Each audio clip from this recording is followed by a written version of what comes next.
2024 में राज्य विधानमंडल के इस प्रथम सत्र में आप सभी का स्वागत करते हुए मुझे बेहद खुशी हो रही है।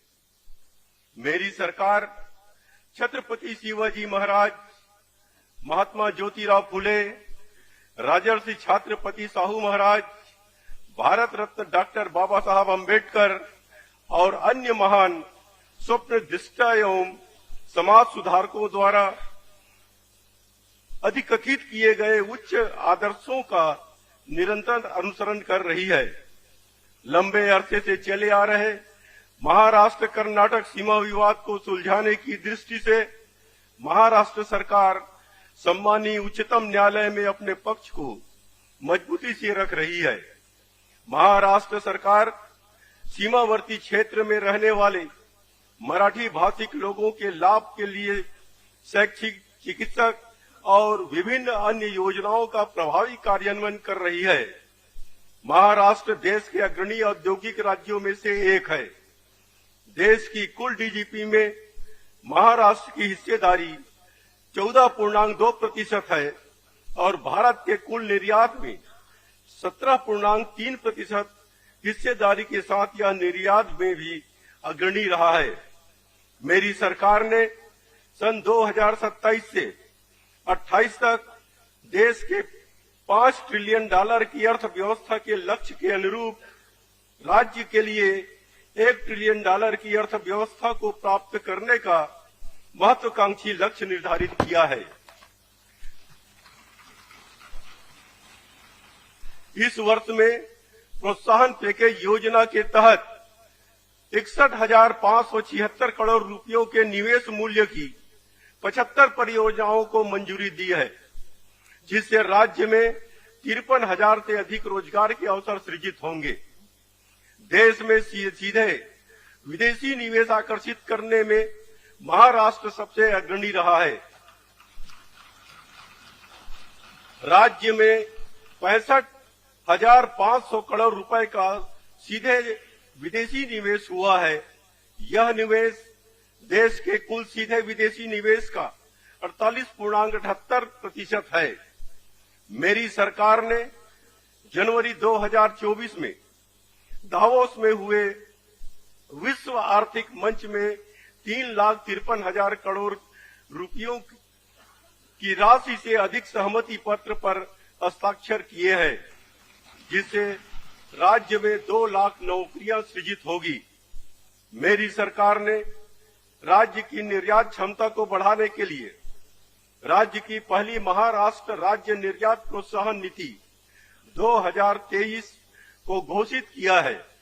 नवी मुंबई में मापे औद्योगिक क्षेत्र में 50,000 करोड़ रुपए के निवेश से जेम्स एंड ज्वेलरी पार्क स्थापित किया जाएगा।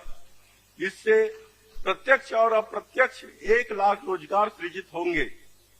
मेरी सरकार ने नांदगांवपेट अमरावती में पीएम मित्र पार्क के लिए 1,000 एकड़ भूमि का अधिग्रहण किया है। इससे 2,200 प्रत्यक्ष एवं अप्रत्यक्ष रोजगार सृजित होंगे। मेरी सरकार ने बल्क ड्रग पार्क के लिए रायगढ़ जिले में के दीही में 1,000 हेक्टेयर भूमि आरक्षित की रखी है। मेरी सरकार ने एकीकृत और टिकाऊ उद्योग वस्त्र नीति 2023 से 28 घोषित की है, जिससे 25,000 करोड़ रुपए का निवेश आकर्षित होगा और अगले 5 वर्षों में राज्य में लगभग 5 लाख नौकरियां सृजित होगी। उक्त नीति में सौर ऊर्जा के उपयोग पर बल दिया गया है। मेरी सरकार ने राज्य को हरित हाइड्रोजन और उसके तत्सम पदार्थ विनिर्माण का अग्रणी केंद्र बनाने के लिए हरित हाइड्रोजन नीति 2023 प्रस्तुत की है।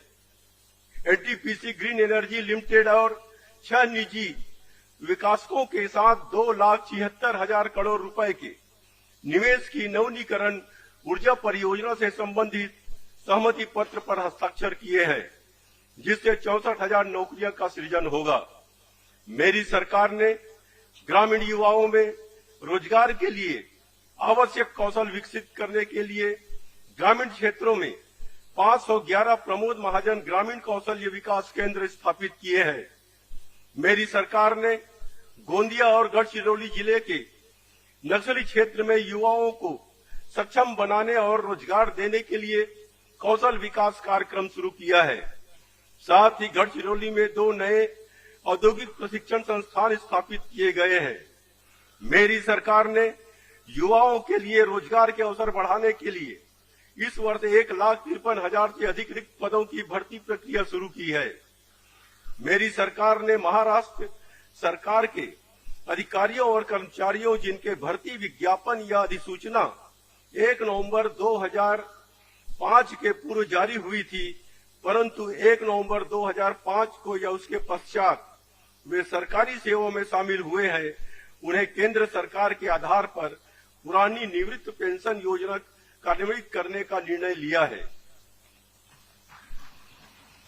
मेरी सरकार ने वर्ष 2023-24 में संपूर्ण राज्य में 424 रोजगार मेलों का आयोजन किया था, जिसमें 24,000 से अधिक उम्मीदवारों को विभिन्न नौकरियों के लिए चयनित किया गया था।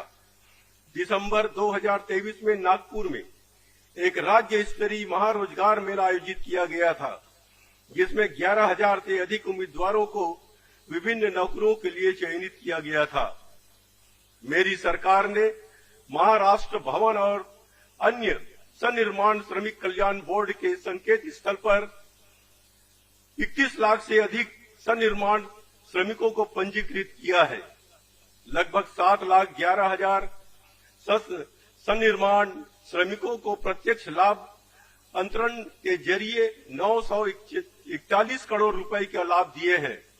मेरी सरकार ने राज्य के असंगठित श्रमिकों को सामाजिक सुरक्षा लाभ और कल्याण योजनाओं का लाभ देने के लिए महाराष्ट्र राज्य असंगठित श्रमिक कल्याण निगम और विभिन्न उद्योगों के साथ जुड़े 39 आभासी बोर्डों की स्थापना को मान्यता दी है।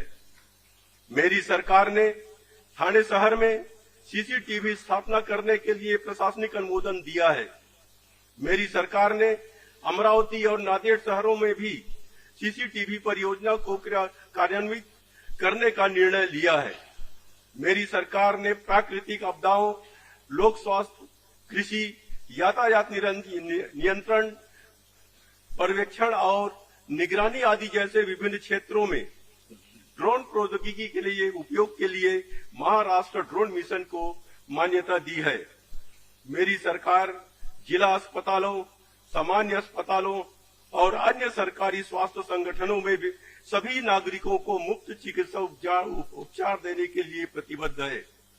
मेरी सरकार ने महात्मा ज्योतिराव फुले जन आरोग्य योजना और आयुष्मान भारत प्रधानमंत्री जन आरोग्य योजना को सम्मिलित करते हुए राज्य के सभी राशन कार्ड धारक और अधिवास प्रमाण पत्र धारक परिवारों को शामिल करने के लिए उस क्षेत्र का विस्तार किया है। वार्षिक बीमा सुरक्षा प्रति परिवार 1,50,000 रुपयों से बढ़कर प्रति परिवार 5 लाख रुपये की गई है। मेरी सरकार ने व्यापक प्राथमिक स्वास्थ्य देखभाल सेवाओं के लिए हिंदू हृदय सम्राट बाला साहब ठाकरे आपदा दवाखाना कार्यक्रम शुरू किया है।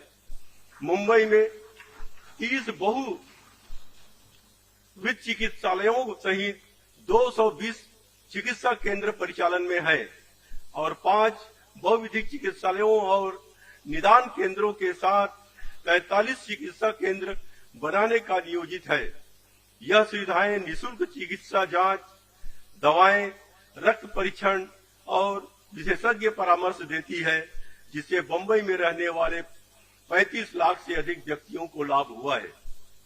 राज्य के शेष हिस्सों में हृदय सम्राट बाला साहब ठाकरे आपदा दवाखाना के तहत 15 लाख से अधिक रुग्णों को चिकित्सा सहायता देने वाले 347 क्लिनिक खोले गए हैं।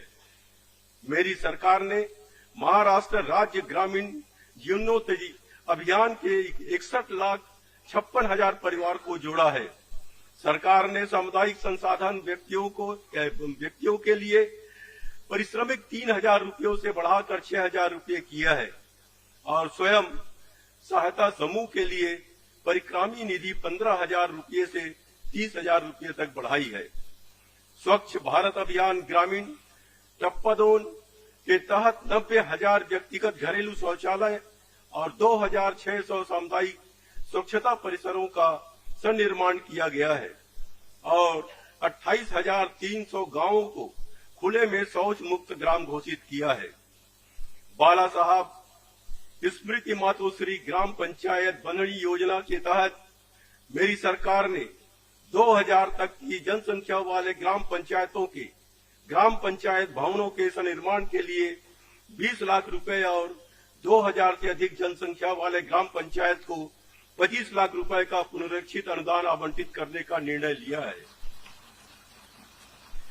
मेरी सरकार ने प्रधानमंत्री आवास योजना ग्रामीण और अन्य राज्य प्रायोजित ग्रामीण गृह निर्माण योजनाओं के कार्यान्वयन में तेजी लाने के लिए राष्ट्रीय गृह निर्माण दिन पर महा आवास अभियान 2023-24 शुरू किया है।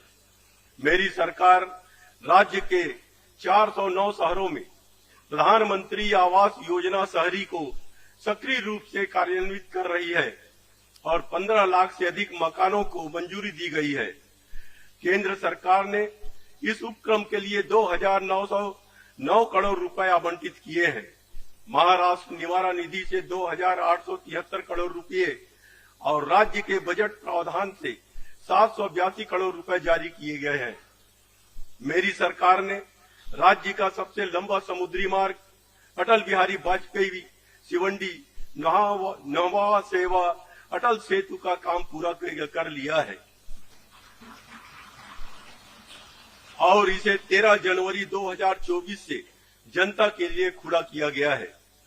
मेरी सरकार हिंदू हृदय सम्राट बाला साहब ठाकरे महाराष्ट्र समृद्धि महामार्ग का विस्तार कर रही है, जिसमें सिंधखेंड राजा से सेव गांव तक 4 लेन राज निर्माण, भंडारा गढ़चिरौली, नागपुर चंद्रपुर और नागपुर गोंदिया के साथ साथ जालना से नांदेड़ तेज गति राजमार्ग को जोड़ने वाले सन्निर्माण का प्रस्ताव है। मेरी सरकार ने एशियाई विकास बैंक की सहायता से 451 किलोमीटर सड़क के विकास का काम पूरा किया है। नाबार्ड ऋण सहायता योजना के तहत 2,470 किलोमीटर सड़कों का सुधार और 721 पुलों का निर्माण पूरा किया है। हाइब्रिड इम्यूनिटी योजना के तहत 6,700 किलोमीटर लंबी सड़क का काम पूरा हो चुका है। मेरी सरकार ने राज्य सरकार के हिस्से के रूप में जालना जलगांव इस नई ब्रॉडगेज रेलवे लाइन के लिए 3,552 करोड़ रुपए और नांदेड़ बिदर नई रेलवे परियोजना के लिए 750 करोड़ रुपए मंजूर किए हैं। मेरी सरकार ने 5,700 गांवों में जल युक्त शिवार अभियान 2.0 या दूसरा चरण शुरू किया है। मेरी सरकार ने राज्य के अति दोहित किए गए तीव्र और अर्ध तीव्र जल संकटग्रस्त जल संभारण क्षेत्रों के लिए 13 जिलों के 43 तालुकाओं के 1,442 गांवों में अटल भूजल योजना कार्यान्वित की है। जन सहभागिता से सभी 1,133 सामुदायिक नेतृत्व वाली जल सुरक्षा योजनाएं तैयार की गई है और उनका कार्यान्वयन प्रगति पथ पर है। मेरी सरकार ने किसानों की जलवायु अनुकूलता और लाभ क्षमता बढ़ाने के लिए 21 जिलों में 6,000 करोड़ रुपए लागत की नानाजी देशमुख कृषि संजीवनी प्रकल्प टप्पाडोन को लागू करने का सैद्धांतिक अनुमोदन दिया है। मेरी सरकार ने प्रधानमंत्री सिंचाई योजना के तहत 27 परियोजनाओं और बली राजा जल संजीवनी योजना के तहत 91 परियोजनाओं को मान्यता दी है। वर्तमान में दोनों योजनाओं के जरिए 5,21,000 हेक्टेयर की संयुक्त सिंचाई क्षमता प्राप्त हो चुकी है। मेरी सरकार ने 13 लाख हेक्टेयर की सिंचाई क्षमता सृजित करने वाले 80,000 करोड़ रुपए लागत की 68 परियोजनाओं को प्रशासनिक अनुमोदन दिया है। मेरी सरकार ने सार्वजनिक निजी भागीदारी के जरिए लिफ्ट सिंचाई प्रणालियों और अन्य नवीनीकरण ऊर्जा हाइब्रिड परियोजनाओं के साथ मिलकर पंप भंडारण परियोजना को विकसित करने के लिए नीति तैयार की है। मेरी सरकार ने राज्य में सोलर पंपों की स्थापना बिठाने में देश में प्रथम स्थान प्राप्त किया है। मेरी सरकार ने कृषि उपभोक्ताओं को दिन के समय बिजली आपूर्ति करने के लिए मुख्यमंत्री सौर कृषि वाहिनी योजना 2.0 शुरू की है। इस कार्यक्रम का लक्ष्य 2025 तक लगभग 7000 मेगावाट क्षमता की सौर ऊर्जा निर्माण करके कम से कम 30% कृषि वाहिनियों का सौर ऊर्जाकरण करना है। मेरी सरकार ने नागपुर, काटोल, कलमेश्वर, मोसी और संग्रामपुर में आधुनिक संतरा प्रसंस्करण केंद्र स्थापित करने का निर्णय लिया है। मेरी सरकार ने पीक बीमा योजना के तहत किसानों को केवल 1 रुपये के भुगतान द्वारा फसल बीमा दिया है। सन 2023 में खरीफ मौसम के दौरान 1,71,00,000 किसानों ने इस योजना में भाग लिया और 113 लाख हेक्टेयर से अधिक कृषि भूमि को बीमा सुरक्षा मिली है। सन 2023 के खरीफ मौसम के लिए किसान हिस्से की 1,550 करोड़ रुपए की बीमा किस्त सरकार द्वारा चुकाई गई है। सन 2023 के खरीफ मौसम में प्रतिकूल परिस्थितियों के कारण संकट में होने वाले 48 लाख से अधिक किसानों को 2,200 करोड़ रुपए से अधिक क्षतिपूर्ति दी गई है। सन 2023 से 24 के रबी फसल में 71 लाख से अधिक किसानों ने भाग लिया और 49 लाख हेक्टेयर से अधिक क्षेत्र को बीमा सुरक्षा मिली है। मेरी सरकार ने किसानों के हितों को हमेशा प्राथमिकता दी है।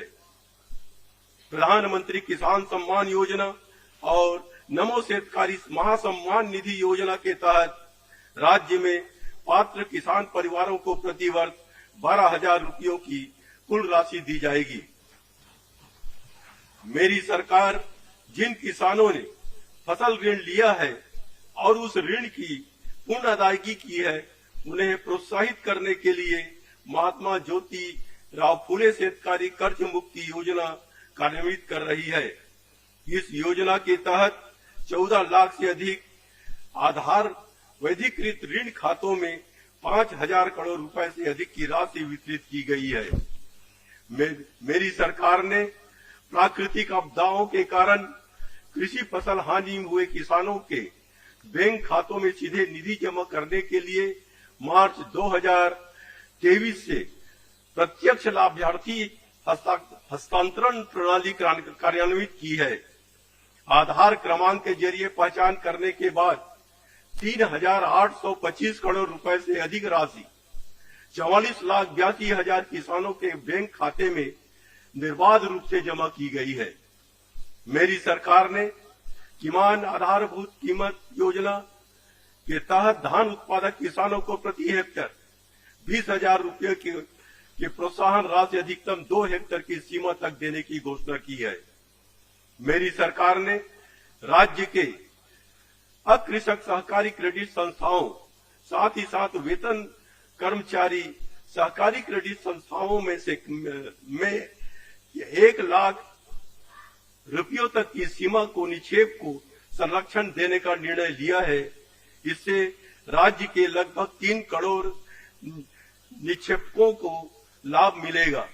मेरी सरकार पाठ्यंतर गतिविधियों के जरिए छात्रों के कला पहलू और व्यक्तित्व विकास को बढ़ावा देने के लिए सभी विद्यालयों में मुख्यमंत्री माझी शाला सुंदर शाला अभियान कार्यान्वित कर रही है। मेरी सरकार ने शैक्षिक वर्ष 2023-24 से एक राज्य एक गणवेश योजना कार्यान्वित की है। इस योजना के तहत सरकारी और स्थानीय निकाय के सरकारी विद्यालयों में अध्ययन कर रहे 1ली से 8वीं कक्षा तक के सभी छात्रों को 2 पोशाक, जूते और मोजे का जोड़ा निःशुल्क दिया जा रहा है। मेरी सरकार ने ठाणे, पालघर, अमरावती, वर्धा, भंडारा, बुल्डाना, गढ़चिरौली, वासिम, जालना और हिंगोली में नए सरकारी चिकित्सा महाविद्यालयों की स्थापना को मान्यता दी है। मेरी सरकार ने महाराष्ट्र पशु एवं मत्स्य विज्ञान विश्वविद्यालय नागपुर के तहत सावलीभीर तहसील राहता जिला अहमदनगर में नई पशु चिकित्सा महाविद्यालय शुरू करने के लिए अनुमोदन दिया है। महाराष्ट्र के महान खिलाड़ी और भारत के प्रथम व्यक्तिगत ओलंपिक पदक विजेता पहलवान स्वर्गीय श्री खसाबा जाधव की विरासत को सम्मान करने के लिए मेरी सरकार ने 15 जनवरी को उनका जन्म दिवस हर साल राज्य क्रीड़ा दिन के रूप में मनाने का निर्णय लिया है। मुझे आपको यह बताते हुए खुशी हो रही है कि चीन के हांगझोउ में 19वें एशियाई खेलों के दौरान महाराष्ट्र के खिलाड़ियों ने उल्लेखनीय सफलता हासिल करते हुए कुल 26 पदक प्राप्त किए, जिसमें 15 स्वर्ण, 7 रजत और 4 कांस्य पदक शामिल है। उसी स्थान में हुए 19वें पैरा एशियाई खेलों में महाराष्ट्र के खिलाड़ियों ने असाधारण कौशल का प्रदर्शन करते हुए 11 पदक जीते, जिसमें 2 स्वर्ण, 2 रजत और 7 कांस्य पदक शामिल है। इसके अलावा गोवा में राष्ट्रीय खेल 2023 में महाराष्ट्र ने 80 स्वर्ण, 69 रजत और 79 कांस्य सहित कुल 228 पदकों के साथ उत्कृष्ट प्रदर्शन किया और पदक तालिका में शीर्ष स्थान हासिल किया। मेरी सरकार ने नासिक में 12 से 16 जनवरी 2024 तक राष्ट्रीय युवा महोत्सव का सफलतापूर्वक आयोजन किया है। कुणबी के अभिलेख प्रविष्टियों का पता लगाने और मराठा समुदाय में पात्र व्यक्तियों को मराठा कुणबी मराठा जाति प्रमाण पत्र जारी करने की प्रक्रिया सुनिश्चित करने के लिए न्यायमूर्ति संदीप शिंदे समिति की गठित की गई थी और तदनुसार मराठा कुणबी मराठा जाति प्रमाण पत्र जारी किए जा रहे हैं। मराठा समुदाय के पिछड़ेपन की जांच करने का काम राज्य पिछड़ा वर्ग आयोग को सौंपा गया है और आयोग ने अपनी रिपोर्ट सरकार को सौंप दी है। मराठा समुदाय को आरक्षण देने के लिए सरकार आवश्यक कदम उठा रही है। मेरी सरकार ने मराठा कुणबी मराठा और मराठा कुणबी समुदायों के 75 मेधावी छात्रों के लिए विदेश में मास्टर उपाधि, स्नातकोत्तर डिप्लोमा और पीएचडी करने के लिए महाराजा सयाजीराव गायकवाड़ शिष्यवृत्ति योजना शुरू की है। मेरी सरकार ने सारथी इंस्टीट्यूट के नासिक, छत्रपति संभाजी नगर, नवी मुंबई, लातूर, नागपुर, पुणे विभागीय और उप केंद्र कार्यालयों के सन्निर्माण के लिए प्रशासकीय अनुमोदन दिया है। मेरी सरकार ने अन्ना साहब पाटिल आर्थिक मागास विकास महामंडल के जरिए 17,500 से अधिक मराठा समुदाय के लाभार्थियों को उनके कारोबार ऋण के लिए ब्याज प्रतिविधाय के रूप में 232 करोड़ रुपए वितरित किए हैं। मेरी सरकार ने ज्ञान ज्योति सावित्रीबाई फुले आधार योजना के तहत अन्य पिछड़े वर्ग, निरधिसूचित जनजाति, खानाबदोश जनजाति और विशेष पिछड़े प्रवर्गों के छात्रों जिन्हें सरकारी छात्रावास में प्रवेश नहीं मिला है, उनको भोजन, आवास और अन्य शैक्षिक सुविधाएं देने के लिए भत्ते सीधे उनके बैंक खातों में जमा करने का निर्णय लिया है। मेरी सरकार ने विदेश में उच्चतर शिक्षा के लिए विमुक्त जाति के खानाबदोश जनजाति, अन्य पिछड़े वर्ग और विशेष पिछड़े प्रवर्गों के मेधावी छात्रों के लिए विदेशी छात्रवृत्तियों की संख्या 50 से बढ़ाकर 75 कर दी है। मेरी सरकार ने गुरव, लिंगायत, नाभिक, रामोसी व वडार समुदायों के उत्थान के लिए निगम स्थापित करने का निर्णय लिया है।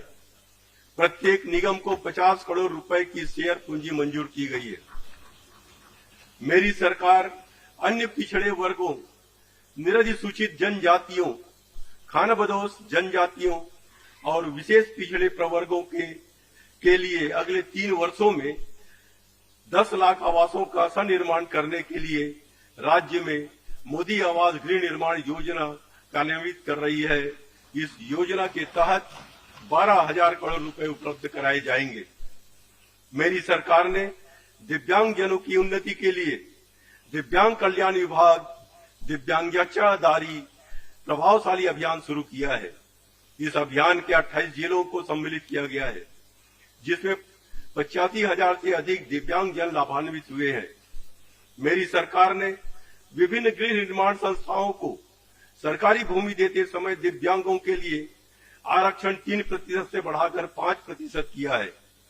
मेरी सरकार ने मानसिक बीमारी से मुक्त एवं उन्हें अब इलाज की आवश्यकता नहीं है या बेघर है या उसके परिवार द्वारा अस्वीकृत व्यक्तियों के लिए स्वैच्छिक संगठनों के जरिए ठाणे, रत्नागिरी, पुणे और नागपुर में पुनर्वास गृह स्थापित करने की योजना शुरू की है। मेरी सरकार ने संजय गांधी निराधार अनुदान योजना और श्रावण बाल सेवा राज्य सेवा निवृत्ति योजना के तहत वृद्ध व्यक्तियों, विधवाओं और विकलांग व्यक्तियों जैसे 45 लाख लाभार्थियों के लिए वित्तीय सहायता 1,000 रुपए से बढ़ाकर 1,500 रुपए तक की है। मेरी सरकार इस योजना के लिए लगभग 6,000 करोड़ रुपए का व्यय उपगत कर रही है। मेरी सरकार ने मुख्यमंत्री वयोश्री योजना के तहत 65 वर्ष और उससे अधिक उम्र के वरिष्ठ नागरिकों को उम्र के कारण उद्भूत शारीरिक विकलांगता और दुर्बलता का निराकरण करने के लिए उन्हें 3,000 रुपए का एक समय एक मुफ्त आर्थिक सहायता देने का निर्णय लिया है। मेरी सरकार ने 75 वर्ष से ऊपर की आयु के सभी वरिष्ठ नागरिकों को महाराष्ट्र राज्य सड़क परिवहन निगम की बसों में निःशुल्क यात्रा करने की सुविधा दी है। इस योजना का आज तक 26 करोड़ से अधिक समयों पर वरिष्ठ नागरिकों ने लाभ लिया है। महिला सम्मान योजना के तहत मेरी सरकार महिलाओं को महाराष्ट्र राज्य सड़क परिवहन निगम के बसों में यात्रा करते समय टिकट दरों में 50% की छूट दे रही है। इस योजना का लाभ आज तक 51 करोड़ से अधिक समयों पर महिलाओं ने लिया है और इसके लिए 1,461 करोड़ रुपए की छूट प्राप्त रकम दी गई है। मेरी सरकार ने पीले और केसरी राशन कार्ड धारक परिवारों में 1 अप्रैल 2023 को या उसके बाद जन्मी लड़कियों को सक्षम बनाने के लिए नेक लड़की योजना शुरू की है। इस योजना के तहत लाभार्थी लड़कियों को 18 वर्ष की आयु पूरी होने तक विभिन्न चरणों में 1,01,000 रुपए दिए जाएंगे। मेरी सरकार ने पर्यटन क्षेत्र में महिलाओं को भागीदारी को प्रोत्साहित करने के लिए महिला केंद्रित पर्यटन धोरण प्रस्तुत किया है। मेरी सरकार ने राष्ट्रीय महिला सुरक्षा मिशन के तहत महिला और बालकों के विरुद्ध होने वाले अपराधों से संबंधित लंबित प्रकरणों को निपटारा करने के लिए 148 विशेष दल दकती न्यायालय में 414 नियमित पदों का सृजन करने और 690 पदों को बाहरी यंत्रणा द्वारा भरने की मान्यता दी है।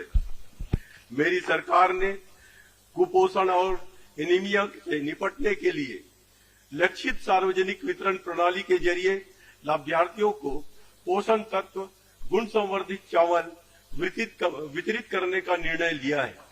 अब तक सभी जिलों में 12 लाख मीट्रिक टन से अधिक पोषण तत्व गुण संवर्धित चावल वितरित किया गया है।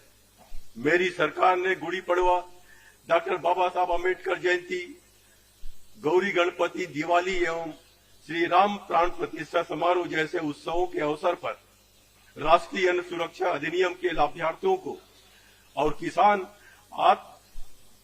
आत्महत्या प्रवण 14 जिलों में गरीबी रेखा के ऊपर के किसानों को अन्नदाता सीधा नामक विशेष खाद्य किट वितरित किए हैं।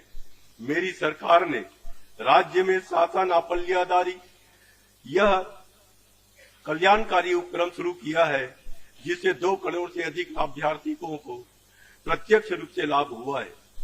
मेरी सरकार ने मराठवाड़ा के संपूर्ण विकास के लिए 46,000 करोड़ रुपए से अधिक मूल्य के विकास कार्य हाथ में लेने का निर्णय लिया है। मेरी सरकार ने मराठवाड़ा मुक्ति संग्राम दिन के अमृत महोत्सवी वर्ष के अवसर पर मराठवाड़ा क्षेत्र के 8 जिलों में विभिन्न कार्यक्रमों का आयोजन किया है। मराठवाड़ा मुक्ति संग्राम के ऐतिहासिक बलिदान और विजय की स्मृति पर लिखित करते हुए छत्रपति संभाजी नगर में एक भव्य स्मारक बनाने के लिए 100 करोड़ रुपए मंजूर किए हैं। मेरी सरकार ने छत्रपति शिवाजी महाराज के 350वें राज्याभिषेक वर्ष के उपलक्ष्य में 2 जून 2023 से शिव राज्याभिषेक महोत्सव मनाने के लिए विभिन्न कार्यक्रमों का आयोजन किया है। सरकार ने अंध व्यक्तियों के लिए ब्रेल लिपि में शिव चरित्र का सृजन शुरू किया है। बागनखों की भारत वापसी लाने के पुरातत्व और वस्तु संग्रहालय निर्देशालय मुंबई और विक्टोरिया एवं अल्बर्ट संग्रहालय लंदन के बीच एक सहमति पत्र पर हस्ताक्षर किए हैं। सतारा, कोल्हापुर, नागपुर और मुंबई इन 4 शहरों में प्रस्तावित शिव शस्त्र शौर्य गाथा प्रदर्शनी में बाघनखों को प्रदर्शित करने का मेरी सरकार का मानस है। मेरी सरकार ने बड़े ग्रामीण तीर्थ स्थलों पर बुनियादी ढांचे के विकास के लिए पुण्य स्ट्रोक अहिल्या देवी होलकर ग्रामीण तीर्थ यात्रा विकास योजना अ वर्ग के तहत निधि की सीमा 2 करोड़ रुपए से 50 करोड़ रुपयों से बढ़ाकर 5 करोड़ रुपयों से 25 करोड़ रुपए तक की है। साथ ही मेरी सरकार ने छोटे ग्रामीण तीर्थ स्थलों पर बुनियादी ढांचे के विकास के लिए पुण्य श्लोक अहिल्या देवी होलकर ग्रामीण यात्रा स्थल योजना ब वर्ग के तहत निधि सीमा भी 2 करोड़ रुपए से बढ़ाकर 5 करोड़ रुपए की है। मेरी सरकार ने मराठी भाषा, साहित्य और संस्कृति का संवर्धन, परीक्षण तथा सक्षम करने और उच्चतर शिक्षा के में मराठी भाषा को उन्नति के लिए अमरावती जिले के रिद्धपुर में मराठी भाषा विद्यापीठ की स्थापना करने के लिए महाराष्ट्र मराठी भाषा विद्यापीठ अधिनियम 2023 अधिनियमित किया है। मेरी सरकार ने उच्चतम न्यायालय और मुंबई उच्च न्यायालयों के न्याय निर्णयों का मराठी भाषा में अनुवाद करने के लिए आवश्यक सॉफ्टवेयर खरीदने के लिए प्रशासकीय अनुमोदन किया है। इसके अलावा सॉफ्टवेयर की सहायता से मराठी में अनुवाद प्रतियों की जांच करने और प्रमाणित करने के लिए बाहरी यंत्रणा के जरिए 300 मनुष्य शक्ति उपलब्ध कराई जा रही है। मेरी सरकार ने अन्य राज्यों में मराठी भाषी लोगों के लिए मराठी भाषा का प्रचार और प्रसार करने के लिए भाषाई गतिविधियों और कार्यक्रमों के आयोजन करने के लिए महाराष्ट्र परिचय केंद्र, नई दिल्ली और गोवा को आर्थिक सहायता देने का निर्णय लिया है। मेरी सरकार ने चंडी रोड मुंबई के मराठी भाषा भवन के मानचित्र को पुनरीक्षित किया है और तदनुसार लगभग 250 करोड़ रुपए के सन्निर्माण लागत से भवन का निर्माण होगा। सम्मानित सदस्यों, मुझे विश्वास है कि इस विशेष सत्र में आप सम्मिलित होंगे और महाराष्ट्र को अधिक समृद्धि की ओर ले जाने के लिए इन प्रस्तावों पर अपने उचित विचार विमर्श को प्रदर्शित करेंगे। मैं फिर से एक बार आप सभी को मेरी हार्दिक शुभकामनाएं देता हूं। जय हिंद, जय महाराष्ट्र।